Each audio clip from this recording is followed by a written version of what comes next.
my buddy eaters. This is Olena Williams, Warwick Foy, and Alex Cook behind this camera. So we are Taranaki Foodies, and welcome to the Most FM 100.4.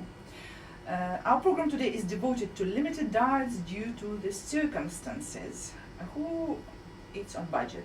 What does it mean to eat on budget?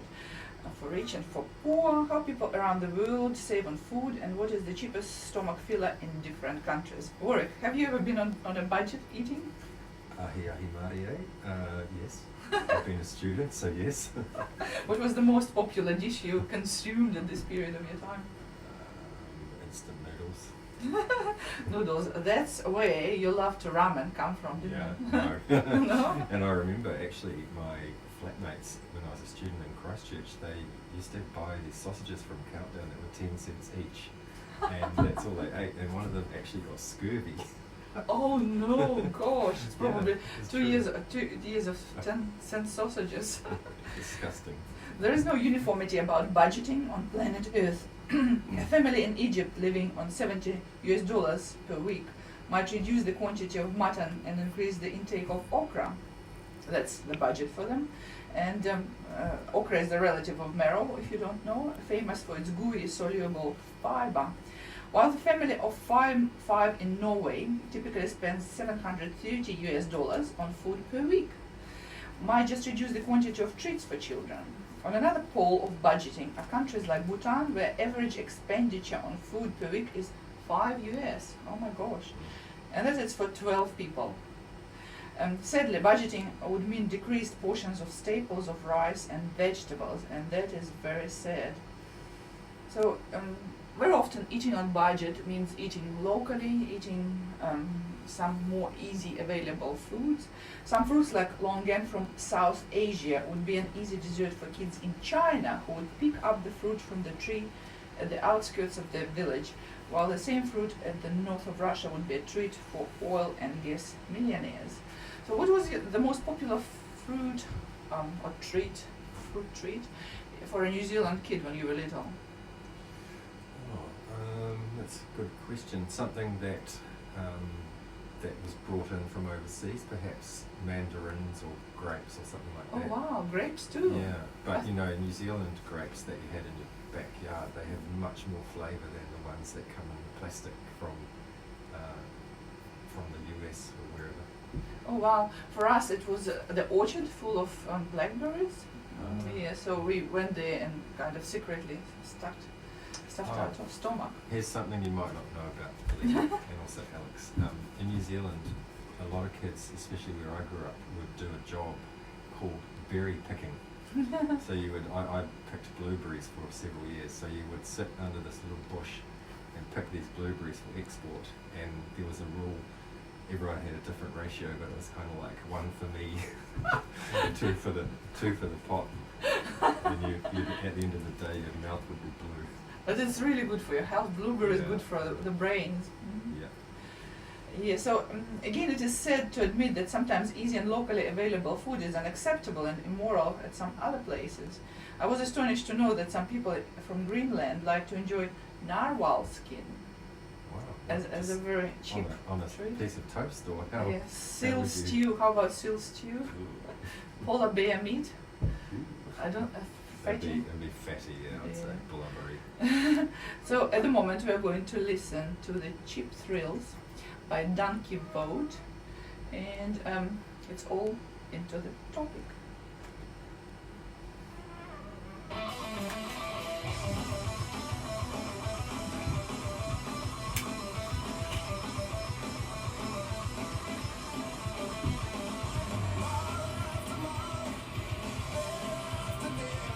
I know that a lot of people, it doesn't depend where they lead an expensive lifestyle and live in expensive homes and have good jobs. It's just expenditure. It's not something that you, depending exactly on what you earn. So Yeah. sometimes people earn a lot but don't spend much, like on things like food. Yeah. And the opposite. Very often people don't earn much but they spend a lot on food. That's true. Like a lot of people told me that someone bought McDonald's every day because it's cheap. But I said that the bag of potatoes costs $10, and it's probably like 20, at least 20 meals with this fried potatoes. So this is a cheap food, you know, if you cook it yourself. So cooking yourself is probably the cheapest way to get food on a budget. I think, you know, there's a lot of things you can do. You get a freezer, and when something's on special, you buy 3 or 4 of them, not one. Yes. And you build up. There's also always a deal of some sort, like 2 for 1, or Yeah. maybe 3 for the price, or reduced price of $5 or something like that. So yeah. I remember the cheapest meals I ever ate were free. So I lived in a hostel, and it was an aviation university, and we normally get things that our parents send us from home. So at one particular point I was going to make borscht, as every Russian girl would want to do. So I went to the neighbors to the left and said, hey, can I borrow some potatoes from you? And to the neighbors on the right, hey, do you have some carrots and onion? And then I sourced somewhere, probably stole some beetroot or something like that. And then it was the borscht. And the variations of borscht are pretty amazing, because one girl managed to do it with kippers. This is pretty bad.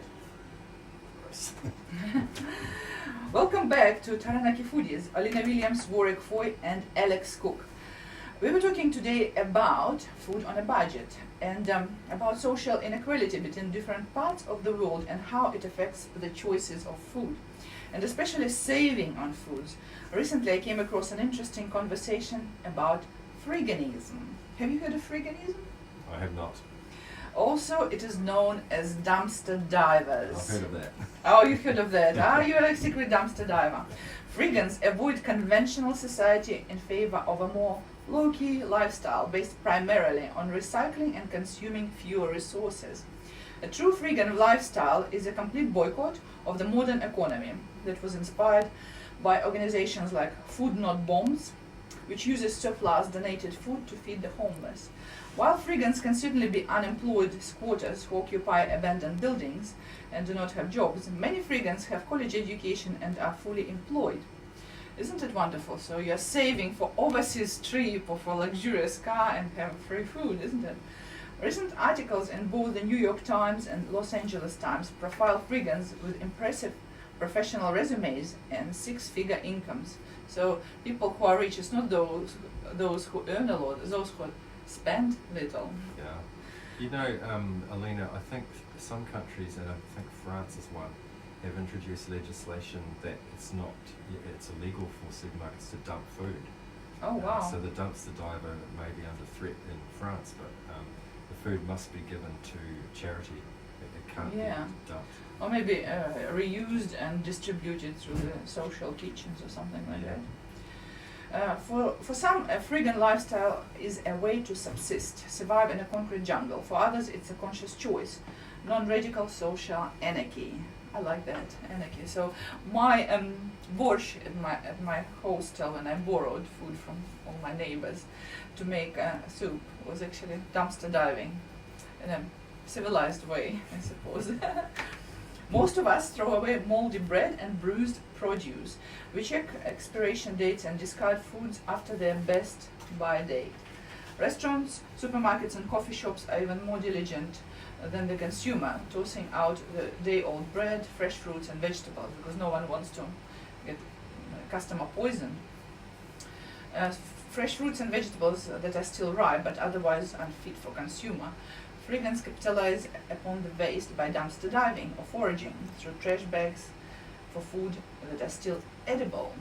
So our On the House charity, where people once a week collect surplus food from different restaurants and supermarkets. Not supermarkets, I think restaurants and cafes. And they're distributing it. The latest, Brittany Baker is their marketing person, that's how I know. Yeah, good for her, that's awesome. Yes, yes. And the latest, every Thursday you can go, no one asks you whether you have income or not, you just can go and collect whatever you want. Depending on how much food they have, you can have a choice of 3 or 5 items, and if it is something left, you can have another helping. Very often there is a soup there that you can consume straight away there, just in case you're hungry. And Nathan and I went there and we collect some food, and it was really yummy and fresh. So Is this the operation that occurs underneath Final Countdown? yes, so it's on the back of it, and I think they're looking for better premises because it's quite dark in the garage. But the advantage is that they were allowed to use it once a week for free. Right. So good on those people who allow them to do this. There's another charity, I don't know the name of it, but and it may not be an organised charity, but they excuse me, they give some items to the Taranaki Cathedral of St Mary cafe that occurs on Tuesday mornings. Yes, yes. So and they it's do used their pancakes and stuff. Yeah. And coffee, pancakes and coffee. This is really good. I mean, charity is core of New Zealand society. Yeah, A lot of absolutely. people do volunteer jobs and support others in need through charity. So it's Mhm. quite a respectful thing to do. Yeah, I always have a little bit of a snigger when people are critical of churches for not paying tax. Okay. But churches, yes, they do have church services, but outside of that, they do a huge amount of social work for nothing, all dependent on donations. So that's why they Absolutely. don't pay tax. And sometimes they replicate the job of psychologist when someone needs to Absolutely, talk to yeah. someone. Yeah. Sometimes they collect some clothes or money Yeah. for someone in the family. So it's just basically acting like an agency for. Yeah, different and that's means. why they have that status, because the government recognises that they're filling a space doing some really valuable social work Absolutely. for believers and non-believers. It doesn't matter. Yeah. Dumpster diving, also known as urban foraging, doesn't always yield food. Freegans rummage through the garbage of offices, residences, and other facilities for all sorts of useful goods. Amid popular perception about trash, the items Freegans find are typically in excellent condition, and Freegans credit our throwaway culture for its phenomenon. Through dumpster diving, Freegans can almost exclusively shop for food, household items, furniture, and even toiletries without having to purchase them from a store. Isn't it amazing how much we throw away? Yeah. There is far more to a Freegan lifestyle than reusing goods that would otherwise be thrown away. However, Freegans believe in reducing all waste, not just that of food or material. They participate in gardening and wild foraging, especially within urban setting. Abandoned lots become community garden plots filled with healthy vegetables and carbon dioxide absorbing plant life. These community gardens are often the most accessible sources of plants for urban dwellers. We have a community garden not far from where I live, Cool. and there is several blueberry bushes in the front, and recently I've noticed there are some figs ready to ripe there. I don't go there for foraging, to be honest. It's just a nice quiet walk away from the busy lifestyle, and the birds there are amazing, but it's still quite a nice concept. Sadly, not a lot of people are looking after it. No. I believe that if you forage there, you have to do something. It's not. It's foreign to us. Are you familiar with the allotment concept in the UK? No, tell me about it. Tell So all of it. I don't know the legal ramifications or situation, but there are in every town and city in the UK there are squares of land that are put aside for shared use by the local neighbours, because a lot of British people don't have a section, as we would call it, and so they're remarkable, the effort that some people put in and the beautiful crops and produce that's grown there. Oh, awesome. I think it's a perfect time to listen to the song called Dumpster Diving by Anthony Tonon. With dumpster diving. This is very hippie, isn't it? A lot of hippie market with yoga people and surfers and things like reused clothes and things like that. Have I don't know, avid followers among people who are actually not in the same social economic strata, which is pretty amazing. Yeah. Who could carry me on her back? We were having a discussion with one of the lady whom I absolutely adore, and she always dressed so nicely, and she said that she never buys new clothes. Yeah, so she's either given clothes or she just buys in a second-hand shop. Because there's some stat that some people in society, I'm not sure who, perhaps people who have to dress well, business style for work, they wear some items an average of like 6 times, and that's it. Then they discard it. Yeah, that's what I experienced when I visited my sister in Dubai, and all these clothes have brands like Ralph Lauren and Versace and things like that. Yeah, so it's just people who clean the buildings of those, they probably collect all these bags and go and sell them somewhere for quite a big price. Yeah. I just remembered, I don't know if I can go tomorrow. Are you going tomorrow? Tomorrow, yes, Yeah. go to the party. We may have a clash. Flash. Yeah. Where are you going? Tell us. It we might be might- something interesting. It's not Festival of the Lights, the Christmas in the Park. All right. What do you call it? Christmas at the Bowl. Christmas at And the we Bowl. may be having people. Isn't it tonight? No, it's tomorrow. Tomorrow. I think it's tomorrow. Well, yeah, that's what it says. Yeah. We might start at the party and then go to Yeah. Christmas at the Bowl. The forecast is bad. Forecast is bad. Or we might just go to the party then. Stay safe, people. Warm, nice. How long to go? Oh, this song is about another minute and 20 seconds to go. It's quite a relaxed music. Anthony Tono, never heard of him. But there are so many wonderful music performers. You just never be able to know everyone. So, do you think we'll carry on the show next weekend and then have a break? Do you think we should have a break or shall we Or record? pre-record, yeah. Maybe have a break and pre-record one show, two. Yeah. Most shows have a break. Many shows have a break. Okay. I did do a show on Christmas Day once. If I would stay here, I would be there all the time. Yeah. I enjoy it so much. I think it's one of my passions. Yeah. Well, we had all my family there, and I thought, oh, there's nothing wrong with me leaving for an hour and No one would not notice. have a bit of personal space at the most. Yeah.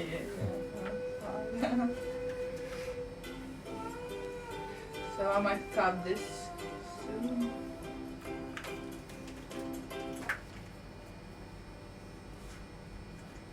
Welcome back to Taranaki Foodies with Olena Williams, Warwick Foy and Alex Cook. So we are talking about food on a budget and something like that, and I started to do a new project which goes along the line with budgeted food and saving on food. So what we do, I paired up with Jeff Bull, our TV reality star, and the person who cooks really well. He's also quite a good speaker. There's lots of things about Jeff. He's True Renaissance man, really, isn't he? yeah, he's also singing. Do you remember how he came Yeah. to the studio and he started to sing and we were, oh my god. And play Yeah. the piano. So with Jeff, once a week we go and collect some foods that are special, and then we create 5 dishes that on this budgeted food, and then we turn them into the recipes, and these recipes we turn into shopping lists. And once a week on Friday, for those who subscribe to our service, we send them away so people can use those recipes and they can use shopping lists and save money and time. At the moment, our service costs $1 only, but we are going to increase it to $10, which is still nothing, and we are aiming for well under $150 per week for 2 people, which is a good price. How do people access the service? Is it an app? It's through the chatbot. Chatbot is Wow. so cool. So you have to go on our web Facebook page, which is Loshka Taranaki. Loshka is the Russian word which means spoon, and 3 European languages, at least 3. So it's Russian, Ukrainian, and Belarusian. And you engage into talking on the messenger, and then you're given the opportunity to go to the recipes on special. And yeah, so we have several trials, people. At the moment, we are developing vegan and gluten-free recipes, as well as average recipes, traditional recipes, we'll call them. But it's for 2, 4, or 6 people. That's a but great let- idea. Yeah, later on it will be keto, later on maybe it will be something like egg-free, nut-free and other things. But the good thing that people have the full control of the shopping. If, for example, you don't like onion, you just omit it out of the shopping list and out of the recipe. Is it aligned to any particular supermarket? It is. So we are dealing only with New World, simply because we went to different supermarkets before we started and just checked how every supermarket honored the prices, and New World honored every single special, while some others didn't. And so we were thinking that if our kind of a motto, recipes on special and specials don't work, we're going to be in trouble. Yeah. So for us it's easier. You mean they haven't updated their scanner, so when you take it up, the special price doesn't appear? Maybe the prices are not in the system. No, I wonder how often that happens and you don't notice. It happens really, really often. Yeah. So at some supermarkets, every purchase we made out of all the specials, at least one was wrong. And a lot of people don't bother to check. I mean, how many people are checking with the page? And not a lot. So yeah, but with New World, we never had any troubles. Everything they said supposed to be discounted was discounted. So for us, it's an easy fit. Plus, later on, we started it in Taranaki, and later on, people, any New World in New Zealand can use it. Cool. Yeah. So if you know someone who want to try it for $1 per week, it's really cheap, I believe, and economy is much more than $1 or $2 or $10. So I believe it's really good for the budget. And I was told that a lot of people who work full time from 9 to 5, they go home and with a dreadful thought, what am I going to cook tonight? And this doesn't supposed to be like that. You should go home happy, thinking, hey, I'm going to bond with my family over food. Yeah, well, that's what I'm like, but I know lots of people aren't, and that's why some of those providers that send you food, my food bag, and those kind of things, they're very popular, aren't they? They are very popular, and there is nothing wrong with them because No. it saves you the trip to supermarket.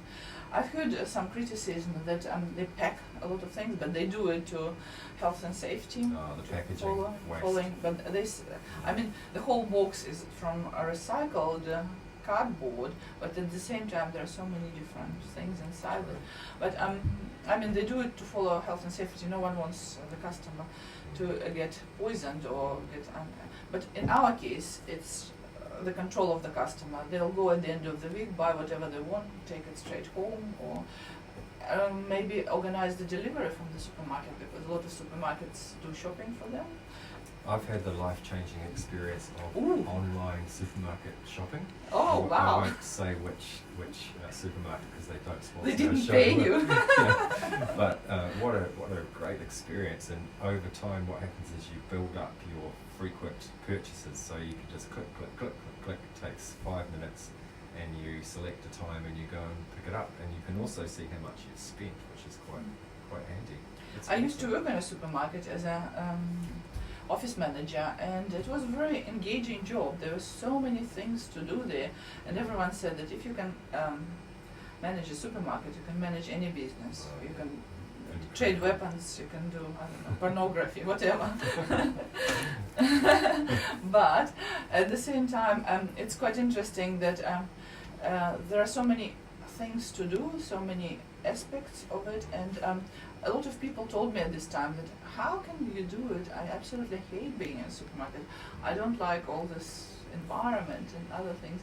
While I don't mind, actually, I like to look at the new labels, new products, what is there, the range, and There's so much science behind it, the way that things Absolutely. are presented, and the height, and the location, and the walk around. And it always fascinates me that if you walk around a supermarket, you have to think, especially where we live, almost every single thing on the shelf has come in from north or south on a truck.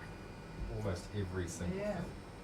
Yeah, but I mean, supermarkets, I'm not for those people who demonize supermarkets, because it's our subconscious. We want choice, and they give us wonderful choice. Yeah. We want a good quality, and they give you the best possible quality, because if you'll go and buy organic foods, they look so horrible. Yeah. Just worms inside, and just little rotten bits that you're supposed to cut off and other things. But I mean, Yeah. that's what people grow in their gardens, and in older days it wasn't called organic, it was just called homegrown, Yeah, right? homegrown, Yeah. I love the way too that some things appear on the shelves and I'm thinking of rice noodles, the white rice noodles, which is exotic, and then they become mainstream. Yeah. Like all the Mexican stuff, that's mainstream. Yeah. It's not exotic anymore. No. Fill us with how is ramen life in New Plymouth going? I haven't ramen for a little while, but I'm How going. dare you? I know, it's unbelievable. Everyone put attention, he has a t-shirt called Ramen Eater, and he's administrator and founder of the Society of Ramen Life in New Plymouth. But in breaking news, I have contacted Ronan this morning, Okay. and I have never tried his ramen. He came on our show months ago, Yeah. and he has his food truck, and I can never get there because I'm at work and he's not near where I am. But this week, I'm going to Infusion, and I will report back. For those who don't know, Ronan Odelis is the person, a very good chef who came from Philippines, and he's exploring the Spanish side of Filipino cuisines, and he has a food truck which is called Mobile Fusion, Yeah. Infusion Infusion, Mobile, yeah. and you wouldn't miss this truck because it's bright yellow. And I think it's a retired ambulance by the looks of it. And the food is amazing. So if you want a restaurant food from the food truck, you go to Ronan. And It's a Filipino. yeah, so it's Thing. like a Filipino modern cuisine. Yeah. Adjusted to New Zealand circumstances, because obviously he uses the local produce and the pork there. Oh my God, I'm sorry to all the vegetarians, but everyone has to try because it is so tasty. It's unbelievable. Yeah, and also what I like about Ronan, that he's funny. Yeah, he's funny. Yeah. Because people might say that, oh, this product is good, oh, that product is good, but when the person who sells it has a good nature, this adds so much flavor to it. And if you go and talk to Ronan, you would never be disappointed. He would have a story for you, he would have a joke for you. This was really cool. Yeah, I hope to see him again on our show. I hope so. He's parking up in a few interesting places now. You see on his Facebook page, he's here and here and here during the week. He supports cool. a brewery, Three Sisters. No, he supports the brewery. Theoretical Brewers. Brown And also he goes to Bell Block somewhere, and sometimes he also parks on the Devon Street, I think. And he goes to Travel Electrical Solutions, who Yes. I won't plug them because they don't sponsor our show, but they're very good at fixing my coffee machine. Oh, good. And he parks outside. Yeah, they're opposite New World on the one-way system. Yeah, that's awesome. I think it's a perfect time to listen to the third piece of music, which is called Food by Spicy Boys. Ooh.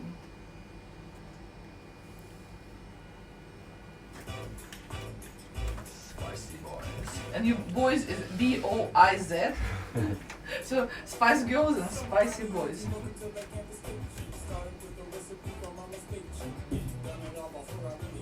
We had a wonderful session of cooking with Jeff today. So it's because we're still figuring out how to do it the most optimal way, most effective way, Right. most economical way to do it, time-wise and money-wise. But today our grocery shopping list was under $112 Wow. for 2 people, and honestly it was too much for 2 people because some of the packaging are more than that, so you can reuse it later on or something. So later on, when our business grows up, maybe we'll go and ask people, do you want to give us the surplus? We'll collect it, cook it and give it to someone, or take it on the house or to the church, or just tell them, come on, just come, we are there, just come and do something. So it's pretty amazing.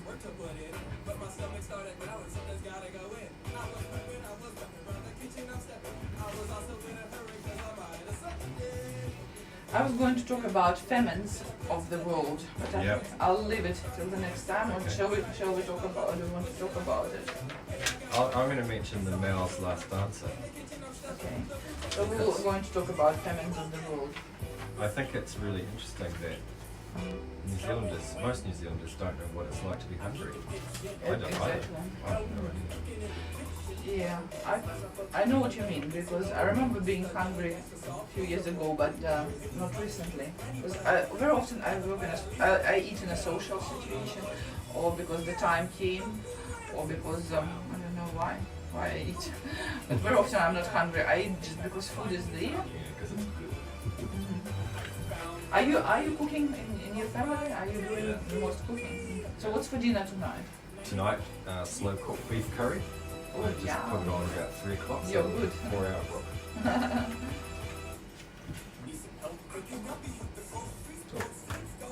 It's got a lot of cardamom seed pods crushed. Oh, I into love it. cardamom. Beautiful. I love cardamom with coffee. Coffee and cardamom for some reason connect for me, and a lot of people say, "Oh, cardamom coffee." Why not?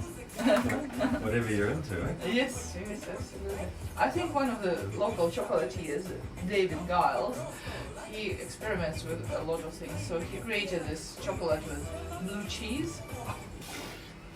And I think when I said to him cardamom, he said like, nah.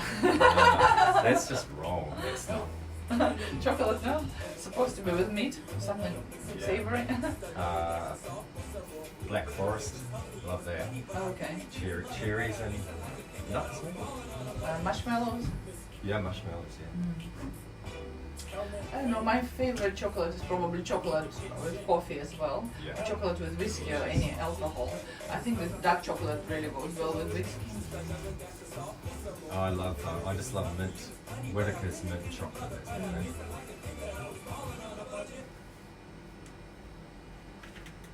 Welcome back to Taranaki Foodies, Olena Williams, Warwick Foyle and Alex Cook. So an average man cannot survive without food for more than 8 weeks. A famine, do I pronounce it correct? Famine? Famine, yes. Famine may last for years, like the temper famine in Japan for 4 years. Not many of us have such large stockpiles.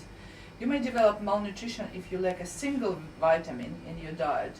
So it's not about quantity of food necessary to survive, it's about the quality of food. It's about getting what is necessary for body to function. What becomes food during famine? Depending on the area. Sometimes it's a kelp, moss, bark, dandelion, sometimes even pets. They say that there were no cats, dogs, or even ravens in the city of Moscow when Napoleon sieged it during the long, deadly winter, and I totally believe it.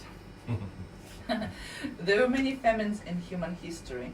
During World War II, the northern provinces of Holland became isolated from the liberated parts of Europe. Food stocks ran out, as did fuel stocks. And then a harsh winter began. Due to the war situation, tulip growers have not planted tulip bulbs that year, because tulip bulbs are edible. Did you know that? I did not know that. Great amount of tulip bulbs were stocked on farms through the country. During the famine, authorities decided to use these stocks as food for the starving population. The tulip bulbs were nutritious and relatively easy to cook. The center was supposed to be removed as it was poisonous. Interesting concept of food. And then bread made of ground bulbs tasted like a wet sawdust. Yum. Wow.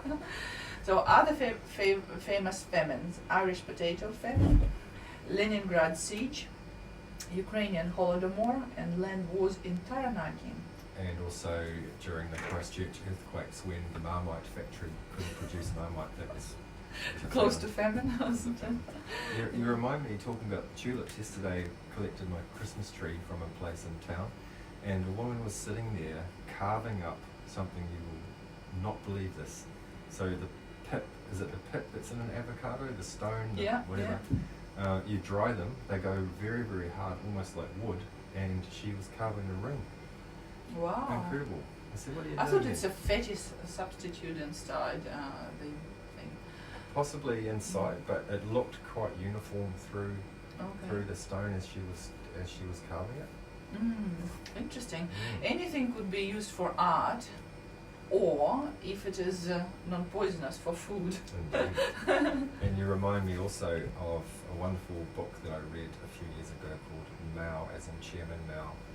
Chairman Mao's Last Dancer, which was a story of a young man who defied communist China and poverty and became a world famous ballet dancer. It's also a movie.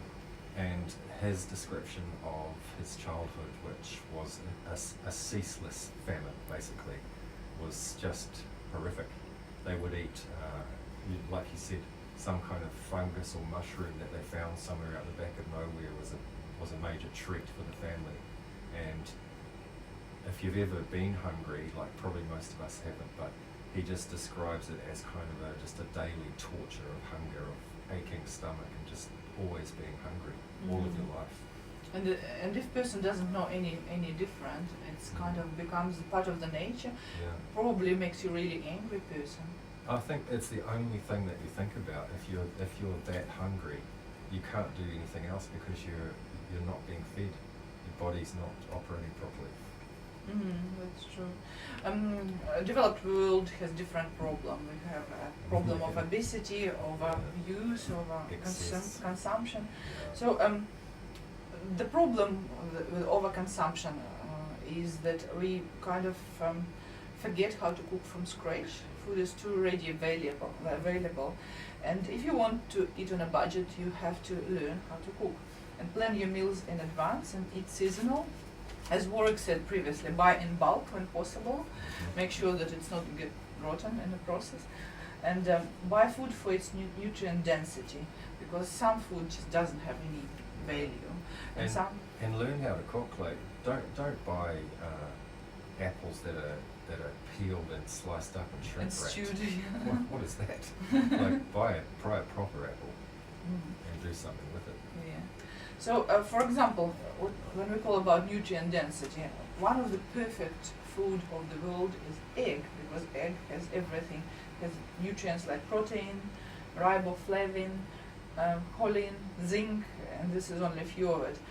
So all these things are sort of cramped in a little space, because the whole chicken will grow out of it, and there's so much energy in it.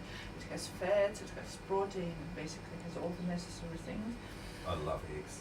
Yeah. Can I tell you my short egg story? Yes, please. I have my own chooks in our little backyard because I love eggs so much. And when I turned 50, I decided I wanted to learn how to make the perfect omelette. So I watched a lot of YouTube, and I ended up buying a chef's omelette pan from Trade Me for $26, just made of metal, just very simple. Throw the Teflon ones away, they're useless. And over time it becomes seasoned, and you can make the most beautiful omelette, especially if you watch YouTube to get the little tips of how you push the egg together. Oh, wow. I do recommend it. Yeah, so although a lot of protein foods are quite expensive, eggs are still cheap, so this could be called a budget food. But you've got to decide you're going to buy cage, barn or free. What's your choice? I talked to the lady who said that it's actually a big fake. When they say cage free, it's still they still have a little like a shed to live in, but there is an opening they can go outside. But none of the chickens is stupid enough to go into the rain. I think they all hide inside. They don't really walk out a lot. I think you've got to get your own chooks. That's the way to go. Yeah. Fresh yes, that's true. eggs. So another source which is of nutrient density food is leafy greens. They're a good source of minerals like iron, calcium, potassium and magnesium, and vitamins like K, C, E and some B vitamins, and as well as phytonutrients like beta-carotene and lutein. So small amounts of them will nurture, will kind of cover the gaps that the staples will not cover otherwise. And if you're not much of a gardener, you can grow silver beet. That's easy to grow. It's good for you. You can always find frozen spinach in a supermarket. Yeah, It's never sure. extremely expensive, Mhm. and the whole packet will go quite a long way. Yeah. Another superfood full of nutrients, and it's relatively small and cheap, is sardines. So they have bones normally, which is full of calcium and other things, and it's all whole packed, which is wholesome food. Sometimes heads is removed, so for the pleasure, but it's still edible if you somehow eat the fatty head of sardine. Don't panic. By having bones and occasionally some organs intact, you get nutrients from the whole animal. Fish, unfortunately, is not very budget friendly in New Zealand. I can't understand why, because we live near the sea. But at the same time, tins of sardines sometimes is around $1 or something like that. Another nutrient ingredient is butter. So butter can be used in so many different things. It can be used in baking, it can be used in frying, it can be used in soups. So of course grass-fed organic pasture butter is ideal. It's certainly not going to be possible to challenge that. But butter is still a healthy choice because it is stable in high heat, unlike vegetable oils. That's what they say. Yeah, that's Did you right. hear of that? Yeah. Yeah. And it's natural saturated fat that is rich in short and medium fatty acid chains, as well as linoleic acid that is have a cancer protection properties. Wow. Butter does get some bad press in terms of the heart, effect on the heart. Arteries. But my grandparents, they're of the generation where they had a massive garden and they ate butter, cream, milk, cheese, but most of what they ate was unprocessed. They died in their late 80s. Wow. And Must be something good they've done. Yeah, neither of them died of a heart attack. So. Yeah. So when you travel around the world, where there are some other tricks to it on the budget, many bakeries in Europe and also Japan offer huge discounts on baked goods at the end of the night. So when the day finished, if you go and buy something, it will be cheaper. Additionally, some pizzerias in New York will do the same if you ask. So if you ask for a discount, okay, I don't have money, they probably will give you food for free. If you look the way you, as a healthy bin dumpster. So the ancient Romans believed it was the healthiest to only eat one meal a day, and I know a lot of people who eat only once a day, adults of course, not children. And many modern European cultures prefer only 2 meals a day. Where did we get this idea of breakfast as necessary thing? Is probably from all these companies that sell cereals, I'm not sure. But eating less meals a day reduce the amount of food that you consume and save you money as well. I think there's two rules there. Is only eat when you're hungry, and don't eat because it's dinner time. If you're not hungry, don't eat it. And also the trick that your stomach tells your brain that you're full 20 minutes after you are full, or something like that. So just ease off, and then if you're still hungry, have a little more. Take a spoon and wait for 20 minutes. Take another spoon. All right. So thank you very much for being in the studio with me and talking about food on a budget and about my project, which is Recipes on Special. Really appreciate that. Always a pleasure. Yes, thank you, Alex, for filming it. And now we're returning back to our advertising. Thank you very much, our wonderful listeners. Bye-bye, my lovely foodies. See you next week on Saturday. See ya.